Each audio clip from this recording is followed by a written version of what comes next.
जम्मू कश्मीर के पहलगाम में आतंकी हमले में 28 लोगों का नरसंहार किए जाने पर शिया और सुन्नी धर्मगुरुओं ने जबरदस्त विरोध किया। शुक्रवार को जुमे की नमाज के बाद नमाजियों ने आसिफी इमामबाड़े के पास पाकिस्तान और आतंकवाद मुर्दाबाद के नारे लगाए। इसके साथ ही पाकिस्तान का झंडा भी जलाया गया।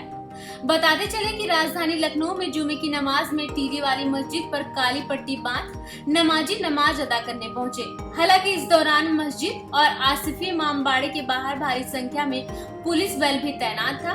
नमाज के बाद नमाजियों ने पाकिस्तान और आतंकवाद मुर्दाबाद के नारे लगाए, फिर पाकिस्तान का झंडा भी जलाया। इस दौरान मौलाना खालिद रशीद ने कहा कि आतंकियों को खत्म करने के लिए सरकार को बड़े कदम उठाने चाहिए। पहलगाम में जो घटना हुई है, इससे इंसानियत शर्मसार हुई है। यह सीधे तौर पर मानवता की हत्या हुई है। वहीं इस्लामिक सेंटर ऑफ इंडिया के अध्यक्ष मौलाना खालिद रशीद फरंगी महल का कहना है कि पहलगाम की घटना को लेकर दुआ की गई है। इस घटना की निंदा करते हैं क्योंकि इससे इंसानियत का कत्ल हुआ है। उन लोगों के लिए दुआ करते हैं जो अब इस दुनिया में नहीं रहे। सरकार से अपील है कि आतंकियों का जल्द खात्मा करे। कैसी कार्रवाई होनी चाहिए पाकिस्तान की? कैसी कार्रवाई होनी चाहिए पाकिस्तान मौलाना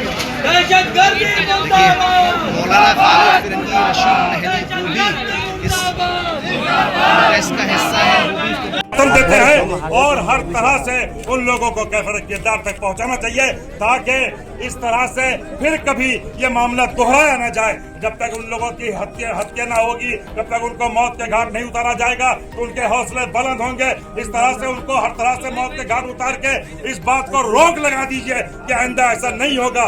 और आपको मैं बताऊं कि जब पांच पंडित पुलवामा में शहीद कर दिए गए थे, मार दिए गए थे, उस वक्त भी हमारे पिताजी स्वर्गीय मौलाना फजलुर रहमान वाइसी साहब ने भी रहमतुल्लाह अलैह ने उस वक्त विधानसभा के सामने धरना दिया था। तो लोगों ने पूछा, खासकर मुसलमानों ने पूछा, ये सही हुआ है और इसलिए मैंने यहाँ धरना लगाया है। आज से बहुत पहले पुलवामा का जो हुआ था, पुलवामा में 5 पंडितों का मुझे याद है कि वो धरना कामयाब हुआ था। और आज उसी रविश पे चलते हुए और इस तरह से जो पहली दफा ये पहलगाम में ये जो हादसा हुआ है, ये हमारे मुल्क के बाशिंदे थे, ये हमारे मुल्क के रहने वाले थे, ये बिरादराने वतन थे, ये बिरादराने अजीज थे और इनकी इस तरह से हत्या कर दी गई है।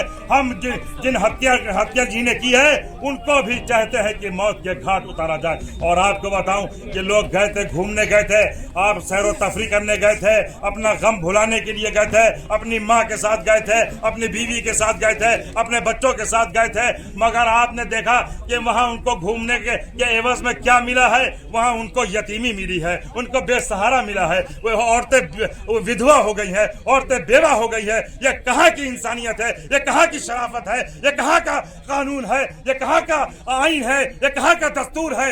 हम हर तरह से कानूनी दायरे में रहते हुए और जमहूरी दायरे में रहते हुए हर तरह से निंदा करते हैं और मजम्मत करते हैं। इसी के साथ अपनी गुफ्तगू को खत्म करता हूँ।